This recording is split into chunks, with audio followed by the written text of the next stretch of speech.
Hi guys, this is Jane for today's video. Ito na yung part 2 natin ng Thailand haul. So yung Thailand haul naman natin ngayon yung mga binili natin sa tofu, skincare, and then sa 100 Thai baht. So pag pumunta kayo dito sa Thailand, dito yung Platinum Mall. Tapos ito yung kabilang side ng kalsada. Makikita nyo dito yung 100 Thai baht.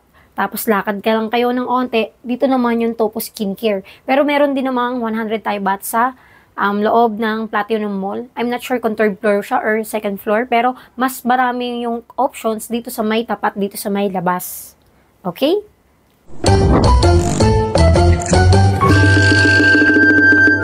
Hindi na ako sure kung magkano yung ibang presyo na nabili ko, kagaya ng sinabi ko sa unang video ko, dahil nga palagi ako lumalabas tapos random kung saan ako pupunta pag naiinip ako sa hotel. Siyempre, ang paborito ng mga Pilipino, ang inhaler. Favorite nilang binibili dito yan. So, ngayon, nalaman ng mga family ko na pupunta ako dito sa may Thailand. Sabi nila, uy, inhaler.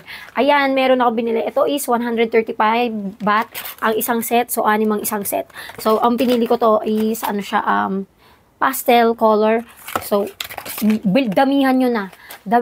Sinasabi ko sa inyo, mahal to sa airport. Nasa 250 baht to. Nung chinek ko sa airport dati, nung sabi ko kulang yata yung binili ko Pero parang feeling ko kulang na naman yung binili ko. Pero enough na yan.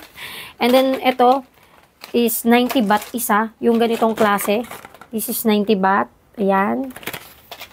So, 4 lang yung nabili ko. Pero baka bumalik ako mamaya, magdagdag ako. Ayan. Dahil last day ko ngayon, bukas ang flight ko. So, pwede pa ako makadagdag. Ito nagustuhan ko to. May binili akong isa. Tinry ko na siya. This one. Open mo siyang ganyan. Parang roll-on siya. Balm paste. Ganito yung, di ba uso sa Pilipinas yung sa TikTok yung ginaganon-ganon sa buhok. Parang ganun siya, pero ano siya, para dito siya pag masakit yung ulo mo, may lamig ka sa likod, para hindi malagkit, hindi malalagyan yung kamay mo, hindi ka na maghuhugas ng kamay, ikakamot mo sa mata mo, tapos ang hapde, mentol. So, eto na, may na-invento silang ganun. Tapos, best, ang bango niya. Diba? Dito ko siya, favorite ko maglagay dyan dahil masakitin ng ulo ko. So, kanina, binalikan ko to, nasa 55 baht yata to. Binalikan ko siya, Bumili ako ng 3. Parang feeling ko nga magdadagdag pa nga ako May mga mabibili ring snack dun sa 100 Thai baht. Ito, binili ko siya kanina. Hindi ko na sure kung magkano to. Parang nakita ko kasi nagte-trending to sa page ng DIY Yung fish skin, ayan. Alam naman natin yung 100 Thai baht, halo-halo siya. Meron siyang food, basta all-in pasalubong siya. May food, may dried mango, may skincare, halo-halo na siya. Marami ka nang mabibili, all-in one-stop shop siya. Tapos, meron ako nabiling skincare doon ito.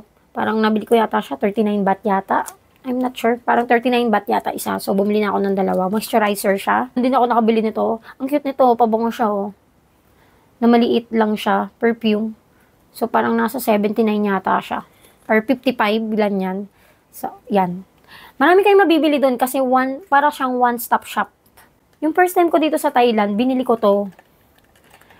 Glossy siya. Mahilig kasi ako sa moisturizer, lipstick, or lip balm. Mahilig ako dyan. Masyadong madry yung lips ko. So, ito, nakabili ako nito. So, nabili ko siya ng 135 baht. No. Tapos, sabi ko, ay, ang ganda niya. Bibili ako ng marami. Pero nakakita naman ako sa Shopee nito, mahal.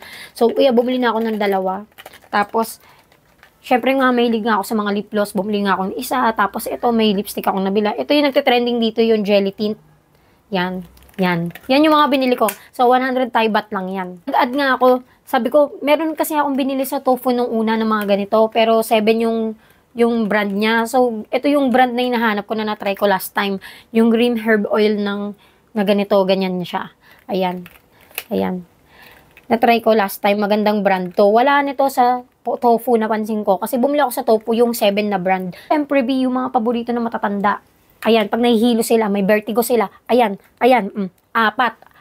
Ayan, bumili ako ng 4 kasi meron pa kaming ganito sa bahay. Diba sinasabi ko sa inyo, halo-halo ngayon nandoon sa 100 Thai baht. Actually kasi yung pinakauna kong ginawang video is yung Big C haul. So, ngayon, tinatamad na bumalik ng Big C dahil malayo nga dito sa may patunam, lalakad ka dire-diretso. Lakad lang naman, kaya naman. Pero tinatamad na ako. Tapos nakita ko naman na meron din naman dito sa may 100 Thai baht ng mga ganito, yung sa mga ulam, yung mga pang-flavoring, mga seasoning, mga ganyan. Ayan, nagdagdag ako, dinagdagan ko na. Para naman mapil ko na nasa Thailand pa rin ako kahit nasa amin na ako, no. Ayan, dinagdagan ko na siya. Ayan, ang dami na. Yan, ganyan, dyan din doon. O, lahat nandoon na. Eto, tapos ito, nabili ko rin to sa 100 Thai baht. Manong nabili ko siya 19 baht. 19 baht isa. So, ito ay, yan, mas yan. Yan. Mag-moisturize ka ng mukha mo. So, ngayon, ipapakita ko naman sa inyo, yung binili ko naman ngayon sa may tofu. Alam naman natin na nagte-trending to sa Pinas ngayon. Ayan, trending na sabon to sa Pinas. Alam nyo yan. So, tarong nasa TikTok to, mga nasa 67 plus or 70 plus, like that. Pero mabibili nyo lang dito ng 180 baht for 6 pieces. Yan, i-convert nyo na lang magkano yung 180 baht. Yan, 6 pieces. Ginamit ko na isa. Nandun sa CR, ginamit ko. Baka mangitim ako dito dahil sobrang init dito, dahil. Kasi ito, hindi ko naman nakikita to sa Pinas, kaya bumili na rin ako dito. Yan, try natin yung Arbutin na yan. Yan, maligo ka sa sabon, girl. Ayan, maligo ka araw-araw. Kahit umaga, gabi. 3 times a day, 5 times a day, maligo ka. Sa may tofu kasi, may skincare, meron din skincare, merong sa mga inhaler, mga ganyan-ganyan. Pero kasi, hindi naman marami yung inhaler nila. Onting brand lang. So, nakita ko kasi na pang-rub. Ako kasi balm na pang-rub, puro 7 yung tatak. So, kung gusto mo makita ng ibang brand, nandun sa may 100 Thai baht.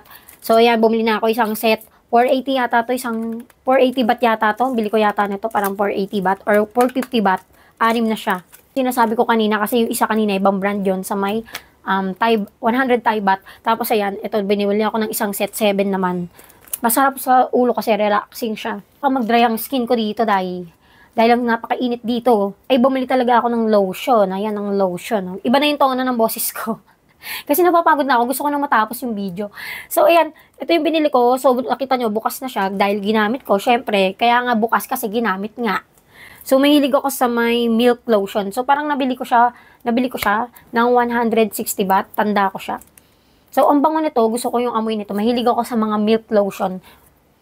Pag bumili kayo dito sa Thailand, yung mga bili nyo, yung mga lotion na hindi nyo nakikita sa Pinas. Kasi yung mga trending na lotion sa Pinas is hindi ko siya makita dito sa may tofu. Ewan ko bakit wala. Hinanap ko siya, wala. Yung mga nagtitrending na malalaking bottle ng lotion sa Pinas, wala dito. So, it's okay na rin para ma-experience nyo rin mag-try ng ibang brand ng skincare lotion ng Thailand. Kasi mabibili nyo naman sa atin yun, di ba? So, try naman kayo ng iba. So, eto, nagustuhan ko siya. Sobrang milk ng amoy baby ka talaga dito, bay. Tsaka napansin ko, pag nilalagay mo to, medyo maglagnaw siya, pero hindi siya malagkit. Lumabas ka dito, pagbalik mo, ang lagkit mo na sobrang humid ng, dito, ng klima dito. Kaya, sabi ko sa inyo, try nyo na yung mga lotion nila dito, hindi malagkit sa feeling. Ayun na, marami ka makikita doon mga serum, mga moisturizer sa face, iba-ibang brand. Naloka talaga ako nung pumunta ako doon. Kasi ang dami-dami talagang brand ng iba-iba sa face, sa sabon, sa shampoo, sa lotion, iba-iba talaga.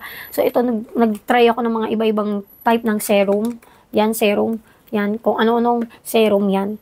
Yan, pang moisturize ng skin para hindi ka magkontuyot. Hindi ko nga alam kung nag-haul ako dito or nagtitinda ako. Para akong live seller dito, dahil may hilig ako sa milk talaga ng mga product, lotion, ang pabango, yung mga milky, kasi ang bango. Tapos, ang ganda sa skin din kasi, 'di ba? Meron akong nakitang mga facial wash foam. Facial wash foam siya ng milk. Ayan, oh. Ayan yung brand. Bumili ako magkaibang brand. Ayan, magkaibang brand. Yan, i-try natin kung anong mas maganda. Pero feeling ko naman, parehas namang maganda. And same na made in Thailand, of course. Syempre, parang kulang nga yung binili ko. Nag-add ako sa 100 Thai baht nito. Tsaka, ganito, yung mga Milo, yan. Nagbadal ako niyan. Para mas maraming pasalubong, mas masaya, mas masakit sa bulsa, dahi. Ay, ang bigat-bigat sa bulsa, dahi.